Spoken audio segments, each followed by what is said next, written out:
শ্যামলী যে এতটা কঠিন হয়ে যাবে, তার মনটা যে পাথর হয়ে যাবে, এটা কল্পনাও করতে পারেনি অনিকেত। তাই তো শ্যামলী যখন তাকে ত্যাগ করার কথা জানায়, তা শুনেই কিছুটা হতভম্ব হয়ে যায় অনিকেত, কিন্তু কিছু জবাব দেয় না, চুপচাপ অবাক হয়ে দাঁড়িয়ে থাকে। সেই সময় অনিকেতের হয়ে কথা বলে অহনা। সে শ্যামলীকে বলে, অনিকেত তো সবকিছুই ছেড়ে দিয়েছে, নিজের বাড়ি থেকে ব্যবসা, সবকিছু। এবার তো অনিকেতকে শান্তিতে থাকতে দাও। এই শুনেই শ্যামলী বলে, তোমার মতো মেয়েদের আমি খুব ভালোভাবে জানি। তোমার মতো মেয়েদের কি উদ্দেশ্য সেটাও জানি। সেটা কোনোদিনও সফল হবে না, কারণ আমি আমার স্যারকে চিনি। স্যার যতই আমাকে দূরে সরিয়ে দিক না কেন, যতই অপমান করুক না কেন, তারপরেও তুমি কোনোদিনও স্যারকে পাবে না।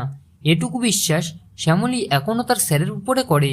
শ্যামলী এই কথা বলতেই কিছুটা চমকে ওঠে অনিকেত, আর এক নজরে শ্যামলীর দিকে তাকিয়ে থাকে। তখনই শ্যামলী বলে, চললাম স্যার, ভালো থাকবেন। শ্যামলী চলে যেতেই অনিকেত বলে, অহনা তুমি একটা কাজ করতে পারবে? আমার জামা কাপড় অনেক কিছু জোড়া বাড়িতে আছে, আমি তো আর ওই বাড়িতে যেতে পারবো না, তাই তুমি যদি এনে দিতে। যা শুনেই অহনা বলে, হ্যাঁ অনিকেত, আমি যাব। ওই বাড়িতে তোমার সমস্ত কিছু জিনিসপত্র আমি নিয়ে আসবো। তো বন্ধুরা, অনিকেতের জিনিসপত্র আনতে আবার জোড়া বাড়িতে যাচ্ছে অহনা।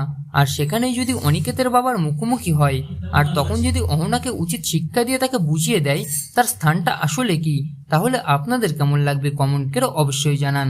মূল ধারাবাহিক দেখতে হলে অবশ্যই চোখ রাখুন জি বাংলার পর্দায়। আর সাথে এমনই আপডেট প্রতিদিন সবার আগে পেতে হলে আমাদের চ্যানেলটিকে সাবস্ক্রাইব করে দিয়ে পাশে থাকতে একদমই ভুলবেন না।